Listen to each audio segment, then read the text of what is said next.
Good morning, everyone. Thank you for joining us today. My name is Sasha Tolkova. I'm a marketing manager here at Witham. Today we'll be talking about critical steps for Nist compliance and CMMC, and just a couple of housekeeping items to go over. We are recording the webinar. We'll make the link to the recording and a link to the slide deck available to you later this afternoon via email. If you have any questions during the webinar, please don't hold back. We'll wait to answer your questions until the end, but feel free to submit them in the questions pane of the GoToWebinar control panel.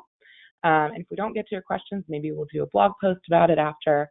And then if you guys can hang around for just a few seconds after, we'd love to hear from you. If you can fill out our quick survey to hear how we did today. And with me today, I have Daniel, Anurag, and Chris from our team. And Daniel, I think we're ready to get started. Yes. Good morning, everybody. Chris, if you can advance the slides, thank you. So again, my name is Daniel Cohen-Numani. I'm a partner here at Witham Digital. I have a lot of experience in digital transformation, and over the past year, built my skills around Microsoft 365 and security and compliance. I've been a cloud advocate for many years, and I'm very interested in the productivity in the modern workplace, or what we call Work 2.0, and obviously with the events of 2020, productivity is something that's interesting for everyone. So thanks for joining us today. And Chris. Good morning. My name is Chris Hertz. I'm a practice leader working with Daniel with Witham, and I've been with Witham for about a year now. My team focuses on optimizing Microsoft Cloud for many of our customers. I have a lot of expertise in taking customers to the Microsoft Cloud ecosystem. My fun fact is most of my career has been spent evangelizing the Microsoft technology. I was with Microsoft for most of my career, and I was on stage helping with the Windows and Office launch. So with me today is Anurag. Thank you, Chris. Good morning, everyone. My name is Anurag. I'm a principal with Witham. I've been with Witham for over 15 years now, about 20 years of experience in information security, compliance space, and the last 12 years of my time with Witham has been spent on helping companies get ready to comply with the plethora of standards that are now available in the marketplace. I focus a lot on the Nist standards, 853, 800-171, cybersecurity framework, and then also work a lot on the AICPA standards like SOC 1, SOC 2, SOC for cybersecurity, and there are a lot of overlapping areas in these, right? I am a regular speaker on the topic on cybersecurity as well as on compliance across a number of organizations. So with that background about us, let's get the show going, right? What is it that we expect from our webinar today? So based on what we've been seeing in the marketplace and based on the changes that we are seeing in the regulation, we thought it would be a good idea for us to put together a short webinar and try and answer some of the frequently asked questions related to the NIST 800-171 requirements, the CCMC concept, and how and what an organization needs to do in order to kind of go down the journey of compliance and try to go through that in the least painful manner as possible. We have Chris with us today, and based on our read of the marketplace and some of the customers that we have been working with, we think that the Microsoft 365 Cloud Suite as a product offering has a lot of options available which can be leveraged, like low-hanging fruits, which can help you speed up your compliance journey, and we would want to talk about that during the session today. So to get this stage set, let's look at what are the security challenges that we see these days, right? If you look at 2020, a lot of organizations have either already moved to cloud, are working in a hybrid environment, or actually are born in cloud these days, right? especially if you look at small and medium-sized organizations, startups, they pretty much are set in cloud and are born in cloud. So that in itself always brings in a lot of risk. Now, when an organization uses cloud as an environment, needless to say, it comes with a lot of underlying security that is provided by the cloud service provider, but then the risks are not entirely transferred to the cloud service provider, and there are configurations, there are policies and procedures that the organization needs to put in place on its side in order to make sure that the overall environment works in a secure manner. And that is one of the biggest challenges that we see organizations face today. If you look at cybersecurity and security threats, ransomware has been on the rise over the last few years. It has definitely exploded in the last few months, especially with a lot of people working from home because of the COVID-19 pandemic. Everybody's in a remote-only environment, is spending a lot more time in front of a computer, relying a lot on technology, emails, instead of face-to-face meetings, and that increases the threat landscape, that increases the surface area for any type of a cyber attack to be possible. And I think that is one of the biggest contributing factors why we see a steep rise in ransomware attacks, right? Again, as organizations are leveraging cloud to grow, you end up with a combination of systems and SaaS applications, and beyond a particular threshold, then you need to start thinking about how to optimize and how to rationalize the infrastructure that you have rolled out. And that can be challenging if it comes as an afterthought instead of as a well thought through strategy. AI and advent of AI we are seeing is something that is helping as well as hurting organizations from a security point of view, right? Just as AI can be leveraged in order to provide more continuous monitoring and response capabilities for organizations, it can also be leveraged by the hackers to kind of automate some types of attacks and exploit vulnerabilities. And like any other technology, it has two sides to it, and we are seeing more and more usage of that on both the sides. And finally, zero trust as an architecture concept, which came about, I think, about 10 years back, is gaining momentum now because of the footprint that organizations are ending up with, where you're not sure if how can you define your trust boundaries and say what is inside my perimeter and hence it is trustworthy, and what's outside my perimeter and is not trustworthy, because the boundaries are getting blurred. We see organizations now move to models where you're allowing BYOD, bring your own devices, and now you cannot control the device, but you still want to control access to your assets and data. And I think zero trust helps alleviate some of those challenges and answer some of those questions, and that is why we are seeing it moving more mainstream now as far as the overall security strategy is concerned in an organization. Next slide, Chris. So if you look at the cybersecurity landscape, right, it is changing very, very rapidly. It's no longer a kid in a hoodie sitting in a basement trying to get through your systems. You have nation states that have huge infrastructure and huge setup in order to target the states, vendors working for governments, their third parties, any which way they can try and get access to sensitive critical infrastructure in order to meet their objective. Similarly, you also have organizations now and very well-funded syndicates which are helping organizations perpetrate similar attacks, but more for business and commercial purposes. So we see that the cyber landscape is like the new battle, where the battles will be fought, whether it is between nations or whether it is within organizations. And we see a lot of that happening already. Now, as that increases the challenge, as if that wasn't enough for organizations, there is a short supply of security skills, right?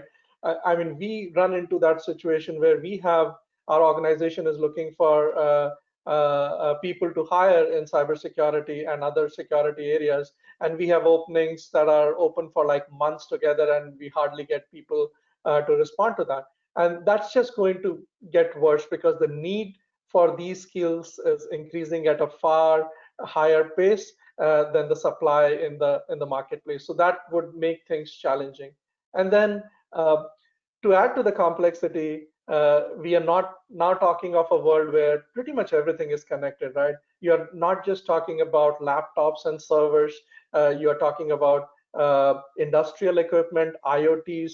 Within my home itself, I have at least 150 different devices that are connected to the network and are talking to each other. And that increases the attack surface area that makes the whole challenge of securing all of that a little bit more complicated.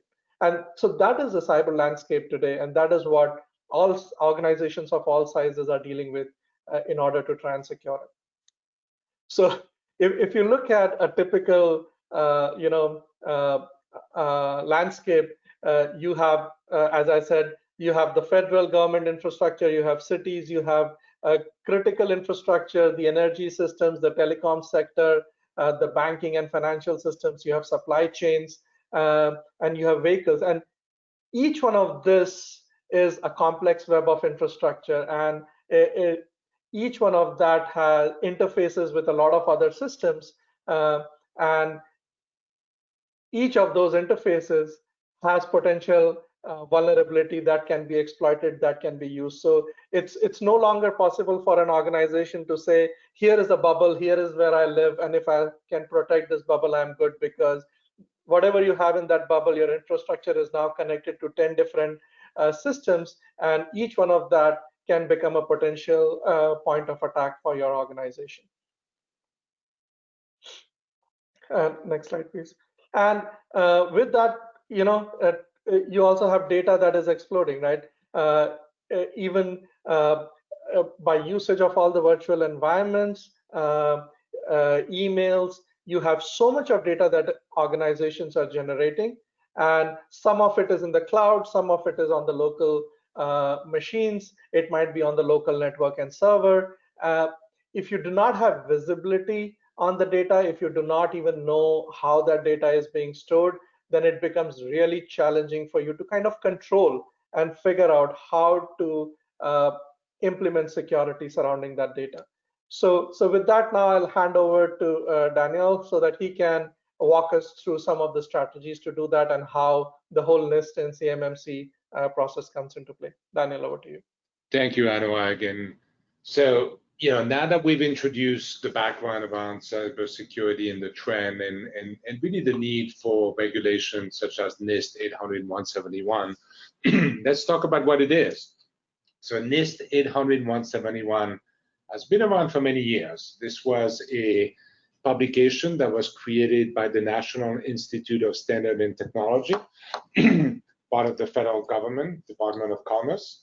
And this publication was established to govern what's called CUI, Control Unclassified Information in Non-Federal Information System and Organization.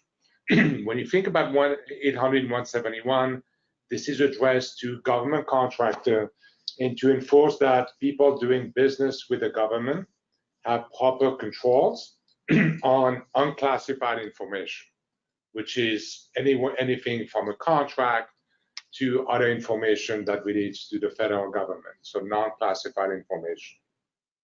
It is essentially a set of standards that define how to safeguard and distribute material deemed sensitive but not classified. This was established in 2015, went into effect in December of 2017, and since then, defense contractors have been mandated to self-certify themselves as being compliant with NIST 800-171.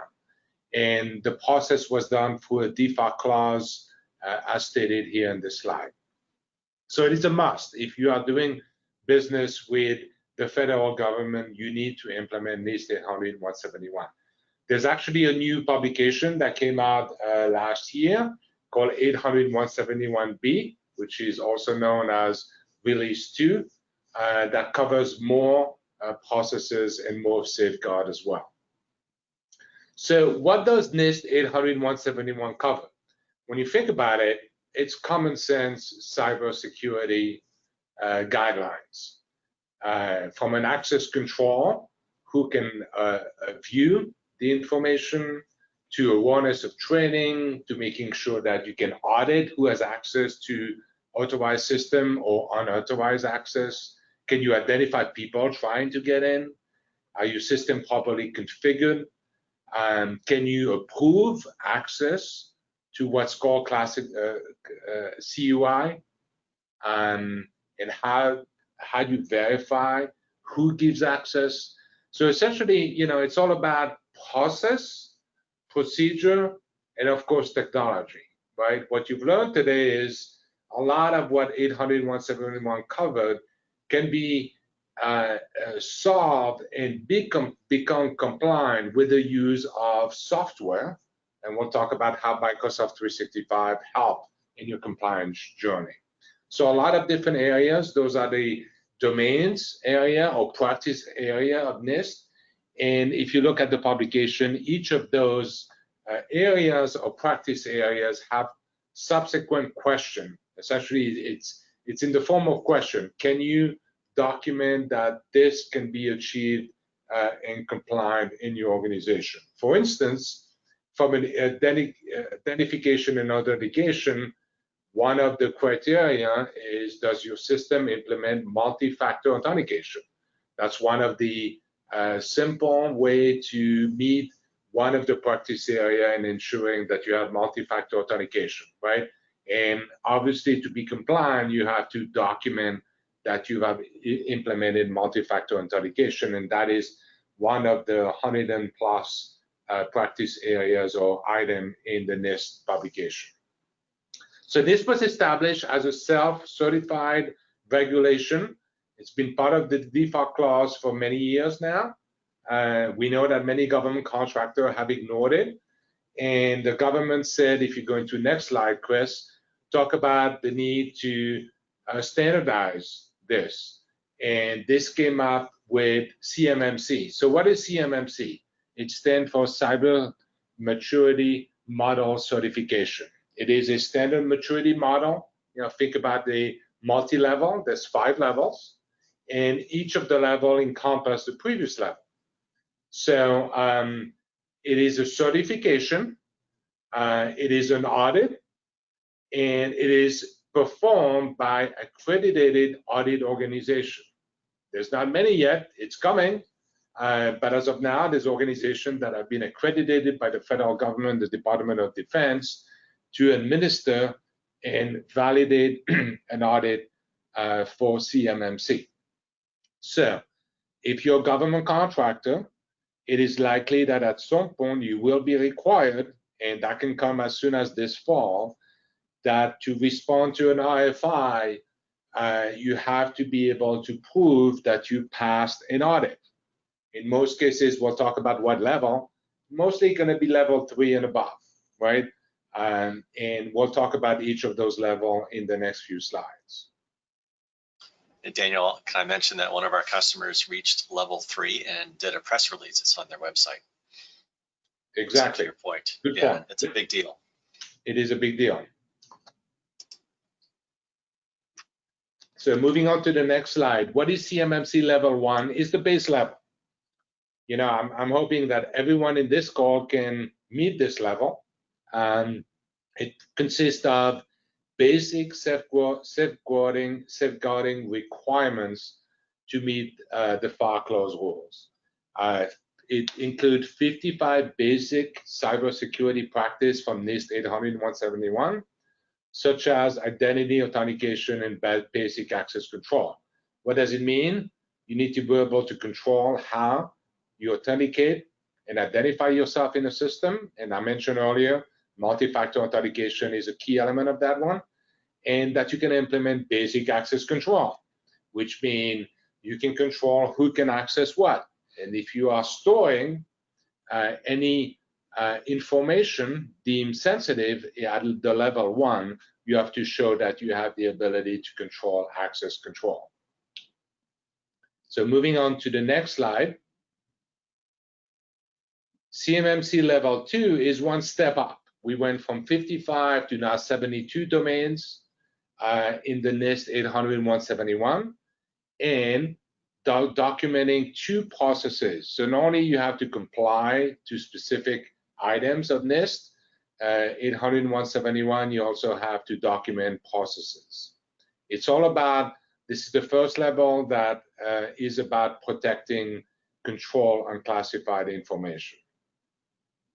Going on to level 3, which by the way is will become the standard base level for anyone doing work with the Department of Defense and DoD related contract. So when you think about level 3, that means you are taking the entire Nist 800-171 and you have proven through an audit that you've complied with all of the 130 practice area included in Nist 800-171. So that's, you know, level 1 and 2, you can be partially compliant. In level 3, you have to do everything that's included in Nist 800-171. Now moving into level 4, that's stepping things up. So not only you need to show that you can protect CUI, you also have to be able to protect it from advanced persistent threat. So there's a lot of proactive things and rules, and that's where the new Nist 800-171B or release 2 comes to play. 11 practice of the second publication are included into level 4 of compliance. And I think the main change between 3 and 4 is the proactive cybersecurity program, that you're proactive in monitoring threats. Obviously, you know, technology helps and AI helps in that, and we'll talk about what Microsoft has done in that space, obviously, with advanced threat protection and advanced monitoring of access to the system and automatic detection and blocking. And then when you go to level 5, that's the ultimate level. This is including everything in 171 and 171B. Not only you're proactive, you've documented everything, and you have a policy that covers every activities. So as you move up the maturity model, more and more is required for you to show documentation, right? So having proper documentation, standardized access, and that's applicable across your organization, that you've done all the awareness training, that you're repeating the training, and essentially the ultimate level of security. And some government contractor will be required to meet level 5 in order to be awarded a contract, but also to be able to bid on RFI and RFP when it becomes effective. So that's a summary of CMMC level. So in summary, if you see here, you see those step up, right? And you see here that, you know, when you think about level 1, it's basic, then you transition into protecting, control, and classify information. By level 3, you're fully completing the ability to protect. And as you move up the chain, not only you can protect, you can reduce the risk, right? You're proactively able to monitor, review, and obviously at level 5, you've implemented everything.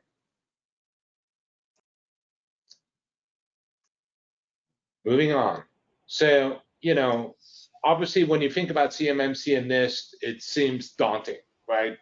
If you read the publication itself and go line by line, you'll realize that some of the things that are required, you probably already implemented, maybe MFA or multi-factor authentication, that you have the good audit and control. But you also realize that not only technology will help, that you also need to document the process, right? Now, there's a very interesting concept in compliance that Chris will talk about, which is shared responsibility. You are able to piggyback on other software providers that have proven that when implemented properly, their technology will get you to compliance. And Microsoft is one of those vendors. So we're going to pass it on now to Chris, and Chris will take you and illustrate this with a demonstration as well on how to leverage the ultimate cloud product, Microsoft 365 Enterprise, to get into your compliance journey. So all yours, Chris. Thanks, Daniel. And so the Witham approach is leveraging Microsoft best-in-class integrated technology. And the way they organize their security technologies into these 4 pillars, and we're going to go through these 4 pillars in slides and have deeper discussions.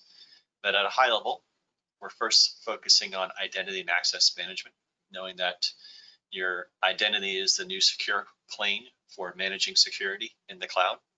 We'll look at threat protection, ways that we can block and be proactive, the traditional security of protecting from the outside. Third is information protection, which is insider information, insider threat, as well as documenting, classifying where your information is and how to safeguard it. We'll talk about security management as an overall platform that Microsoft provides, and you can do with best practices to increase your posture with security guidance.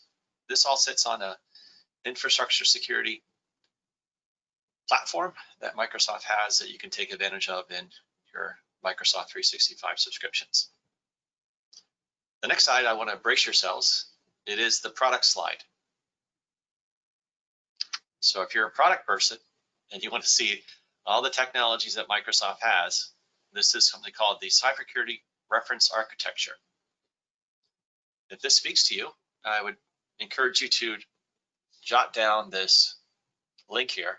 You can find this version and other slides related to this at this link, aka ms/MCRA. You'll see those 4 pillars in this slide deck. Starting with identity and access management, here's all the capabilities, primarily focusing on Azure Active Directory. As it relates to information protection, this was the 3rd pillar. On data loss, we'll talk about Azure Information Protection. Security technologies with Defender ATP, Office 365 ATP, and Windows 10 security are on the client side. And overall management is done with Cloud App Security, the Azure Security Center, and Azure Sentinel. So the 4 pillars are here. The details are, this is your on-premise infrastructure in the middle, highlighted by extending that to Azure. So there are over 4,000 people at Microsoft that are working on these security technologies to support the Microsoft 365 platform. There's a lot to take in with all this information, but this is a good way to get started. As it relates to shared responsibility, the concept that we discussed earlier, and the overall theme of this presentation is, if you're leveraging the Microsoft Cloud, Microsoft will handle a lot of the responsibilities of becoming more compliant in your compliance journey. As it relates to Nist 800-171, you can see here that Microsoft is responsible for maintaining a vast majority, more than 50%, less than 75% of the overall controls that are in place. And it is your job to process and take these practices and implement policies and configurations to achieve higher levels of compliance and certification in this process. Another way to look at this shared responsibility model is to take a look at the customer areas of focus, and those include data classification and accounting for your data. That's the insider threat protection, information protection that we're seeing from our customers, a lot of new interest. Now that their data is in the cloud, what can we do to make sure that it's well classified and accounted for? The shared accountability of risks is also focused on endpoint and your identity, And then at the bottom here, you don't have to worry about the network, the physical aspects of the data. Those are a lot of controls that your cloud provider can handle on your behalf. So looking at this share responsibility, if you're on premise, you're managing all that yourself. If you're leveraging cloud services all the way up through software as a service, clearly you have to worry about less.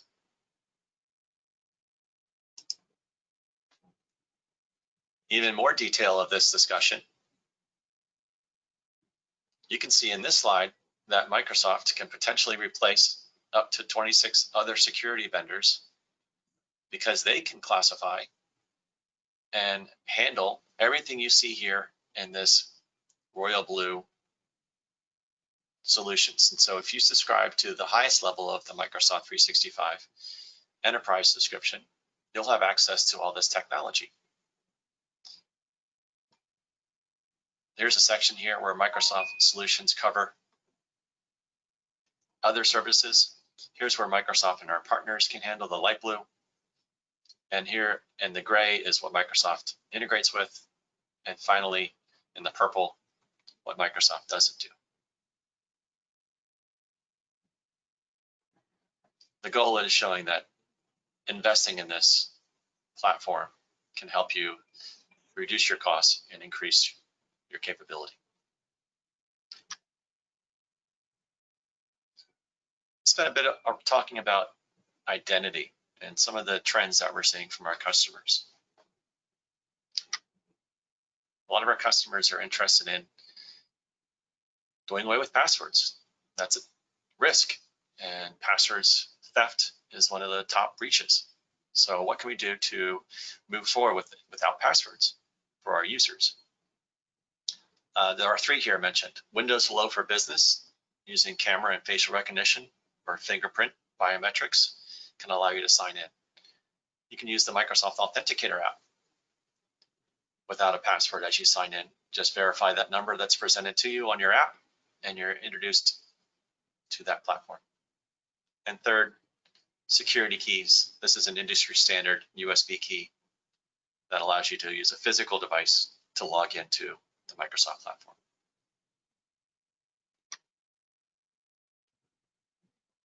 Another trend that we're seeing a lot of interest in is around conditional access. Essentially, this is a policy engine that integrates across the Microsoft platform to introduce aspects like multi-factor authentication. And here's an example. If you're with your laptop and you go to a new location, plug in and try to connect, a policy will say, this is a new location.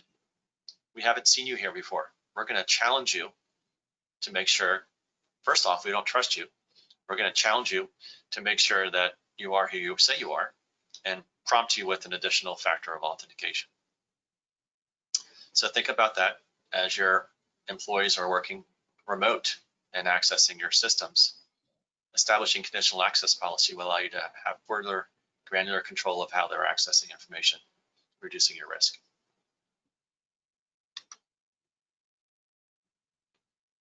Threat protection. This is the area that most customers think around security, protecting from outside threats. There are many editions of ATP. There's Windows Defender ATP, there's Azure ATP, that's leveraging essentially what's happening with the hyperscale global platform that Microsoft has with managing and integrating all this information that's happening over the internet. With Office 365 and Advanced Threat Protection, there are 6.5 trillion signals that are investigated, ingested every day around email, which allows Microsoft to say, hey, we've discovered something that's happening in this part of the world. We don't trust it. And so you'll get that insight. And when something happens to your environment related to that activity, you'll have protection built into your platform. So this is using the Office Security Graph that shows the telemetry data and then allows you to act on that data. Whether it's phishing scams, spam, spoofing sites, you'll have protection built in If you subscribe to some of the more advanced versions of this, ATP is, by the way, included in Microsoft 365 Business Premium. It's included in your subscription to Microsoft 365 Enterprise E5, or if you have an Office 365 subscription, you can add it for a couple dollars per user per month. The highest level includes training and awareness. You can run simulators to allow trusted activity and then train your users saying 16%, 30% clicked on this link when we send it out. We need to do a better job as an organization, making sure our end users are aware of what is potential threat or an attack. So think of that as a way to increase your security posture by training your users what suspicious activity.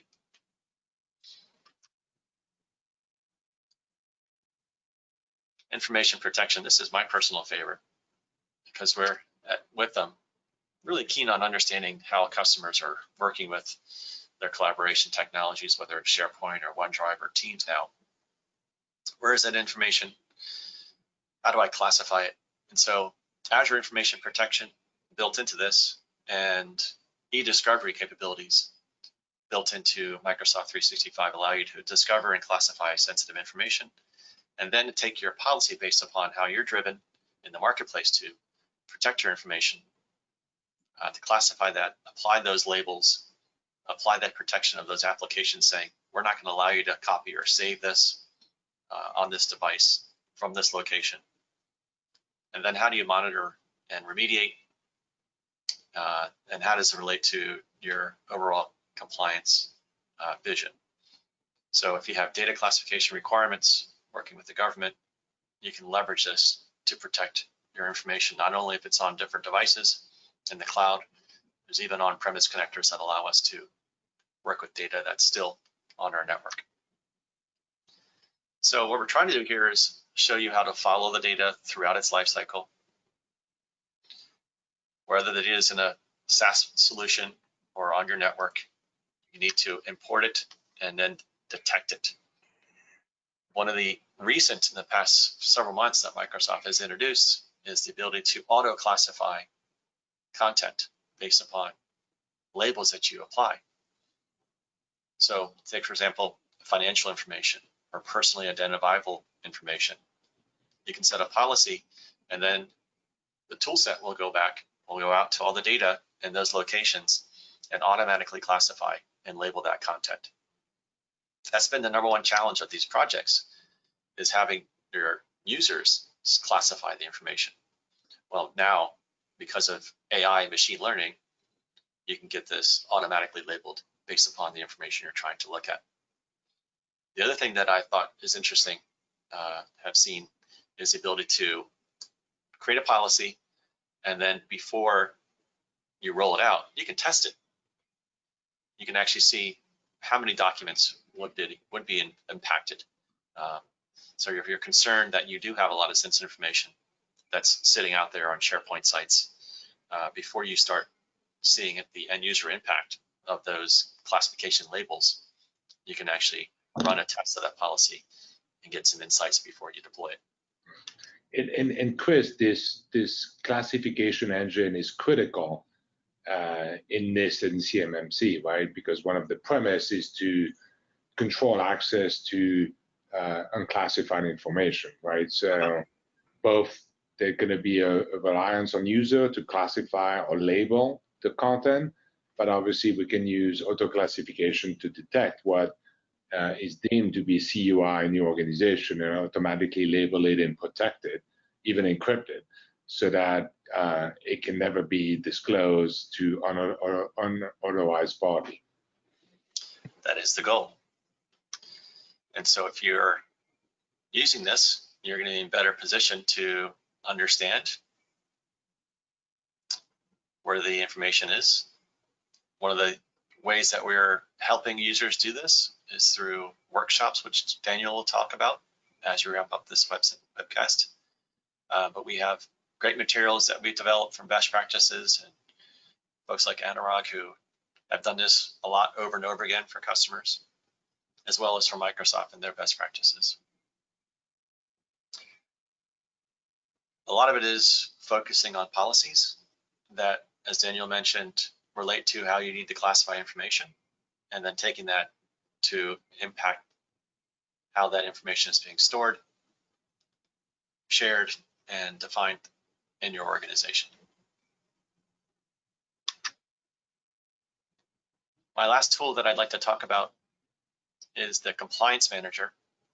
And if you've seen how Microsoft has built new portals relating to security and compliance, you may have come across this new one called the Compliance Manager. It actually takes a look at, based upon the classifications, an assessment, and it puts together a score with those controls. And then from here, you can have actionable insights. So this is actually where the work gets done, and I'm going to show you a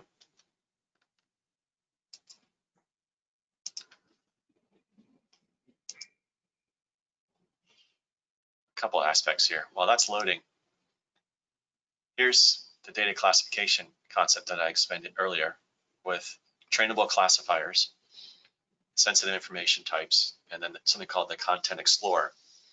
And I mentioned different types of classifications and then the location of that information. So this is the Compliance Center. This is the Compliance Manager, and this is in preview. There's the classic, but this is the new one that I wanted to show you, because what I've been able to do here is search for different types of controls, and there is one now for Nist 800-171.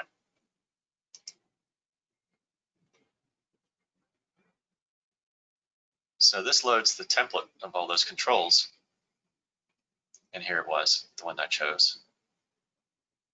This is recently created. There's Microsoft Managed Actions and then Customer Managed Actions. So I've enabled this.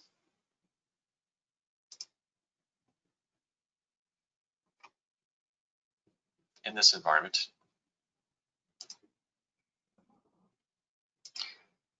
Right here.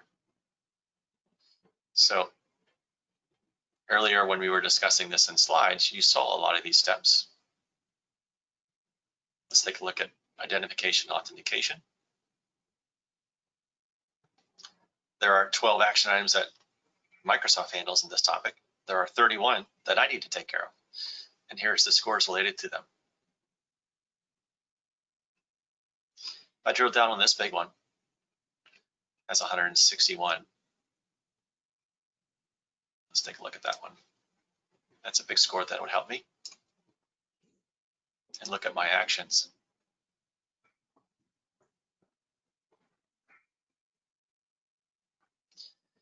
I need to enable multi-factor authentication for administrators. Let's take a look at this.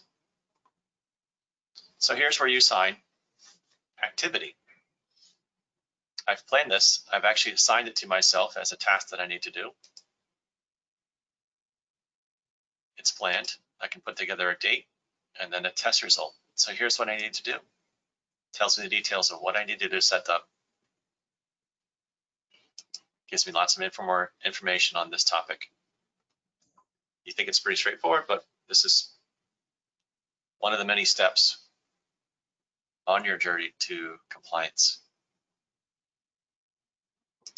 to meet 171 certification.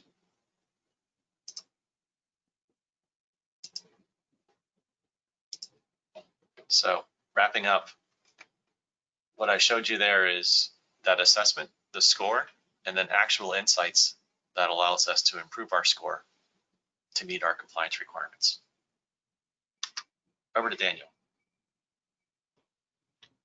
Thank you, Chris. And you know, this was very interesting because when we discuss with clients or prospective clients about the concept of shared responsibility, that takes a lot of pressure off, or you know, everyone that's looking to meet compliance.